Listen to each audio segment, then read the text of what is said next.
Most people don't know this, but in addition to a computer science degree, I actually have a liberal arts degree also. And I've studied a lot of religion, I've studied a lot of politics, and there's not much out there that I don't understand or don't know. When it comes to motorcycles or any type of risk endeavor, there's a fine line between a balance between risk and rewards. And a lot of parents face this dilemma. And it's balanced on a threshold of, how much reward do you get out of the risk? For some people, such as myself, who have a military career, risk is the name of the game. Like police officers, risk is the name of the game. But the rewards far exceeds the risk. For some people, now I don't mean to, you know, dignify or stigmatize anybody, but you can't define one's experience, or you can't define an experience by any one person. Okay, you can take a statistical analysis and say, okay, the likelihood that you're going to experience this, per se.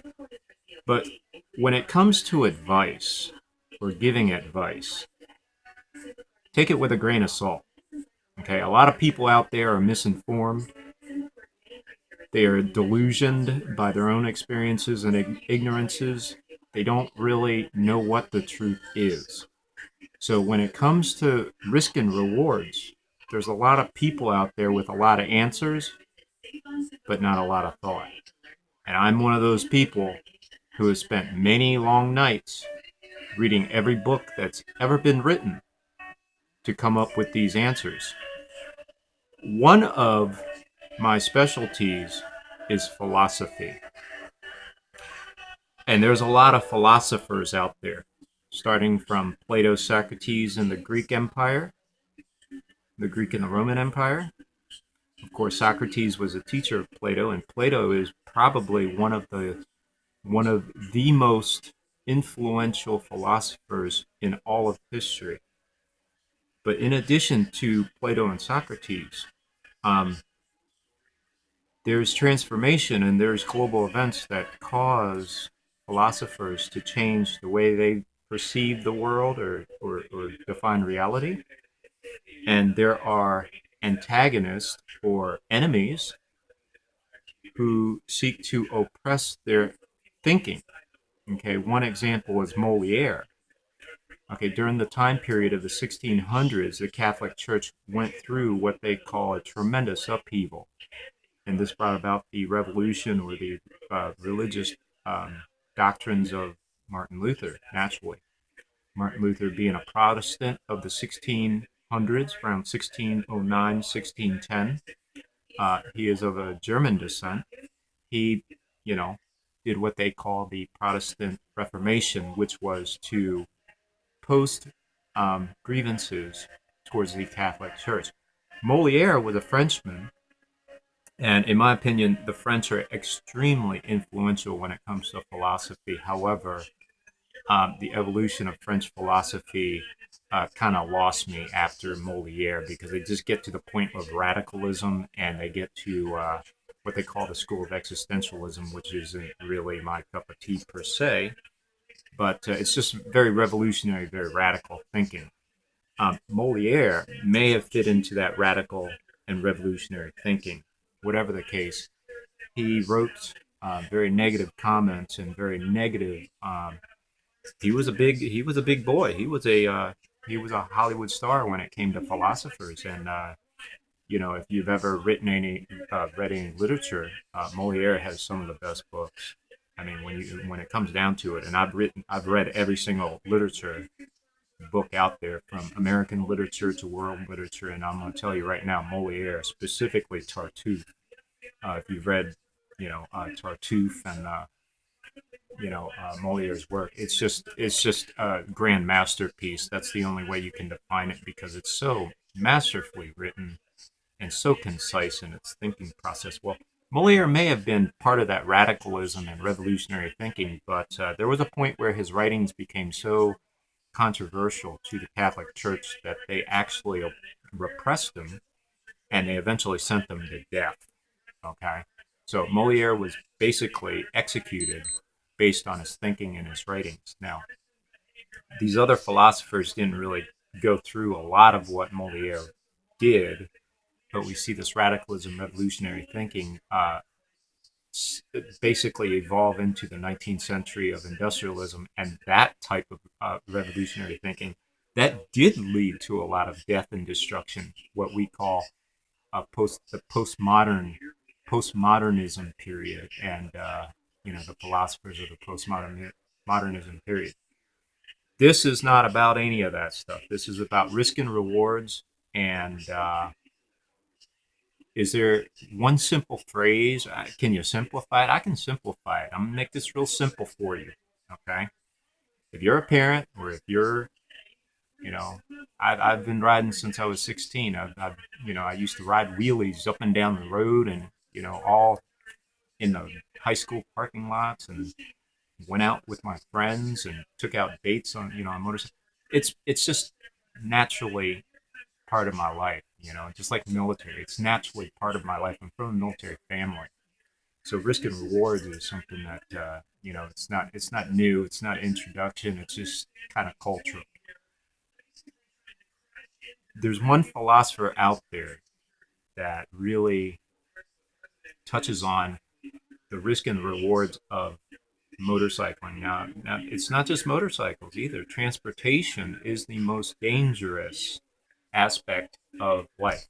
In other words, more lives are lost on the highways than any other form. Not war, not anything. Although over a period of time, statistically, the casualties of war tend to be greater in time frames. But when it comes to you know monthly, weekly, yearly, statistically, consistently, we find that the interstates and the highways are by far the most dangerous proving grounds, or killing grounds in all of life, and that is transportation. Okay. Now, I have a military background, so I have a very top secret stuff that I deal with, and I don't want to get into that stuff, but it deals with transportation. I know quite a bit about it, so we're not going to get into that. One person that can simplify this for everybody, okay, and I'm going to point you in that direction, but you don't really need to read his stuff because you won't understand it. You won't understand it. You won't ingest any of it. You'll go through all its work, and you won't be enlightened, or you won't know anything after you're done with it. You have to really delve into years of studious reading, starting with literature and a lot of other things like religion. But one philosopher in particular, when we speak of motorcycles, is Thomas Hobbes.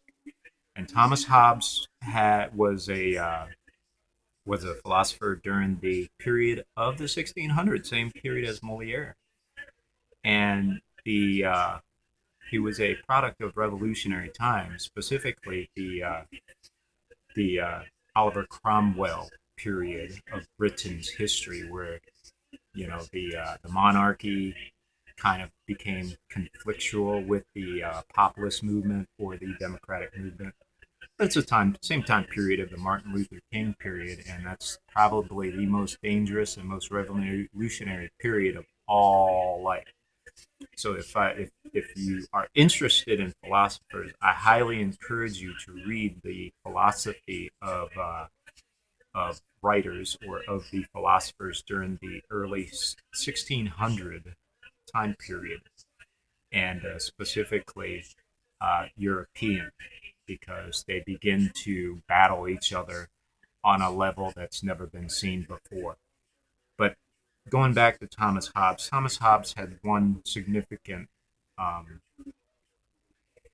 I guess, wisdom or simplification of life, where he was able to find his reality, or what he was going through, to the reality of what he was engaging in a national forum, which was a revolution, basically the Oliver Cromwell revolution. by the way, the Oliver Cromwell Revolution is associated with what they call the Jacobins, which is the extremely radical revolutionary period of the French Revolution. And typically, it is in the southern parts towards the Mediterranean. They call it the Southern Mediterranean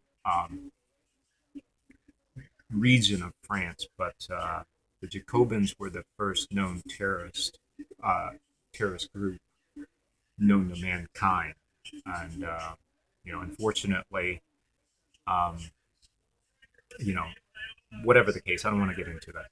The Oliver Cromwell forces were very linked to the Jacobins, so I just want to point that out. So um, I tend to trust Thomas Hobbes a little bit more than any other philosopher in the British sector of that time period.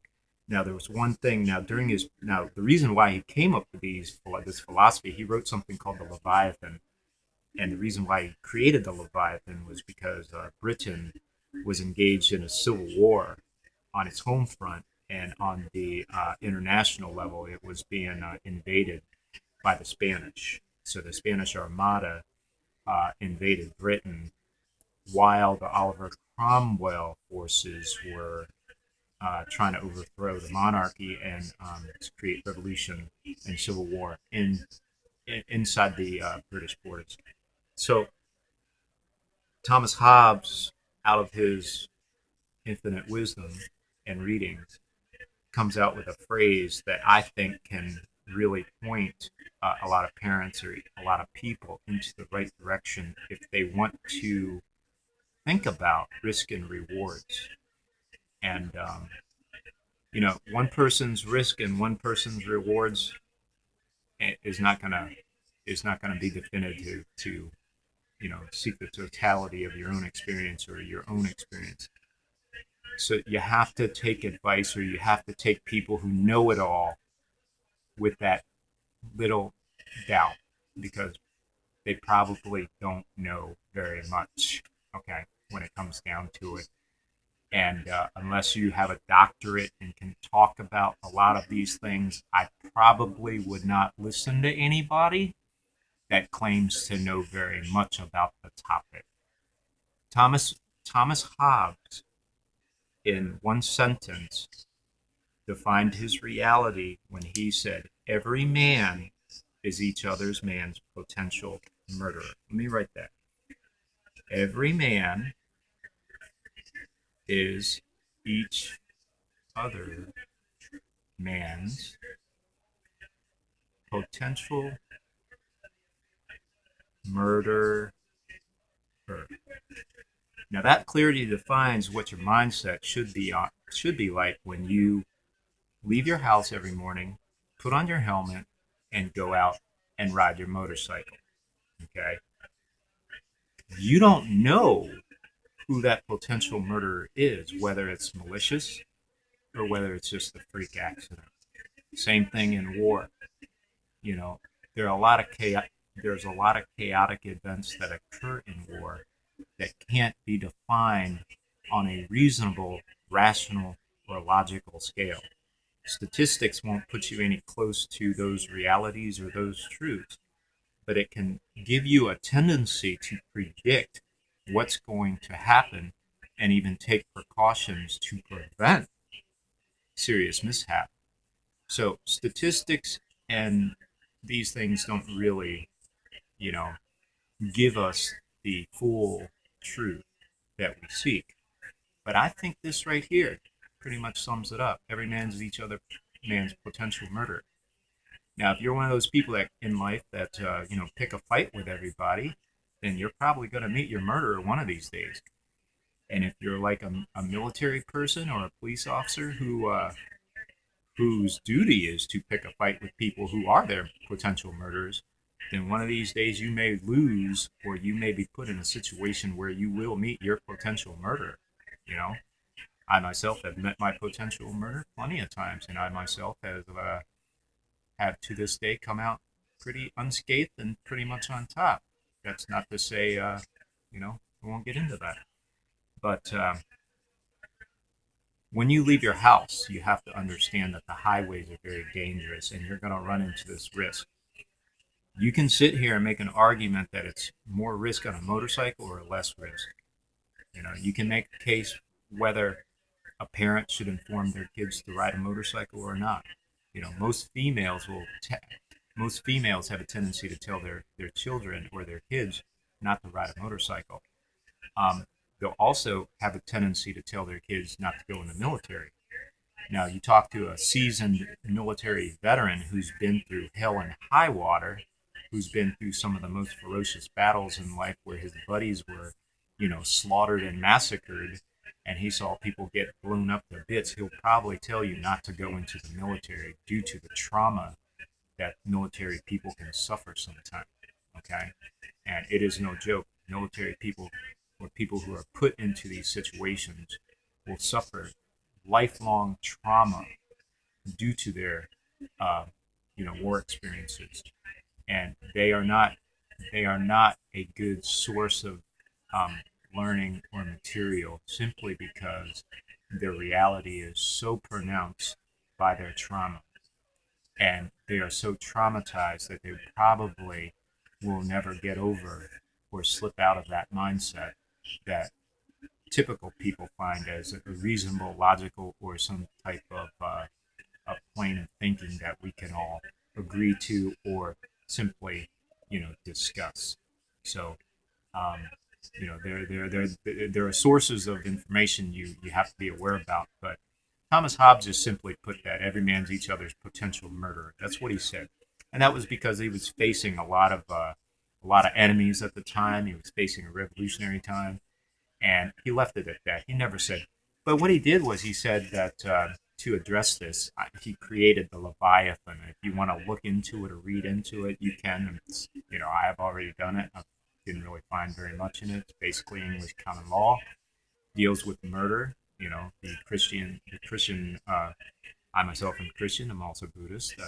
You know, uh, it defines murder in terms of moral acts against other human beings, and it defines crime in terms of gradient evil, or how we define evil based on levels or thinking, uh, certain levels that you progress through before you become, whatever this concept of evil or the devil becomes. So that is a good way to inform any parent.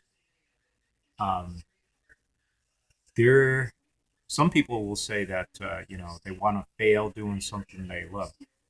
Let me tell you something. There's two things that you need to know about motorcycles. As a parent, there's two things you need to know. First, this Thomas Hobbes: every man is each other's potential murderer. There's nothing you can do and nothing in life that's going to change this. Okay? Nothing you can do that's going to change this. Whether in war, whether on motorcycles, whether in a car, whether you go to work as a police officer or a military person, you will never, no matter how much you try, you will never escape that reality. But secondly, let me point out to you that I too used to be 16 years old. And when you're 16 years old and you get your first super bike or you get your first car, I'm going to tell you that it becomes an obsession, and more so on the motorcycles than an automobile. I mean, you can talk to people who got, brand new Camaros and Transams and Corvettes when they were 16, but nothing compares to a motorcycle. The obsession level and the amount, it just enthralls you to learn and to, you know, um, work on your bike because you got to save your life. You got all this danger you got to deal with. You got all this potential uh, ferocity you have to manage. It's kind of like a war. You're dealing with very manly and very masculine subjects, and to be a master of it shows the type of personification you become in both your professional and your personal life. And if you ask people who've been on motorcycles out of their life, they're going to tell you the same thing. Yeah, yeah, yeah. I know what danger. Of course, I've had near misses and stuff like that. You talk to veterans, they'll tell you the same thing. Oh yeah, I got shot. Oh well, I almost got shot. I almost died. Oh yeah, my helicopter wrecked. You know, myself, I've almost drowned. I've almost drowned 4 times in my life. One time I thought I was sure for dead. I don't even know how I got out of it by a stroke of luck. So it's not something that you want to think about or have to think about, but this is what you're going to deal with. And when it comes to motorcycles, you also have to understand that when it becomes an obsession to a teen or even another person, you're not going to control their thinking. You're not going to influence their ability unless you start controlling, their finances or controlling aspects of their life, like their internet or, their money and stuff like that. You start doing that stuff, you may impose your will on somebody, but it's not going to change the fact that they are obsessed with a hobby or want to pursue, um, say motorcycling. Because I've seen people do this with sports, I've seen people do this with cars, any type of hobby, any type of endeavor you do. So that's what I want to leave you. Two simple thoughts. One, it is an obsession. You have to learn, you have to manage that obsession, whether in money, you know, like women, you have to manage it. It can be an obsession. You have to manage it. There is a moral ground to it. Two, the second thought is that every man is each other's potential murderer. It's something that you want to keep on the back of your mind, but it's something that you don't want to let affect pretty much every day of your life. So you'll never get anywhere unless you take some risk. You'll never be anybody unless you take a little risk. You will never get anywhere unless you think outside the box or contrary to what other people tell you. Okay? Take it with a grain of salt and understand that most likely, if they're acting like they know what they're talking about, they probably do not. Thank you very much. Have a nice day.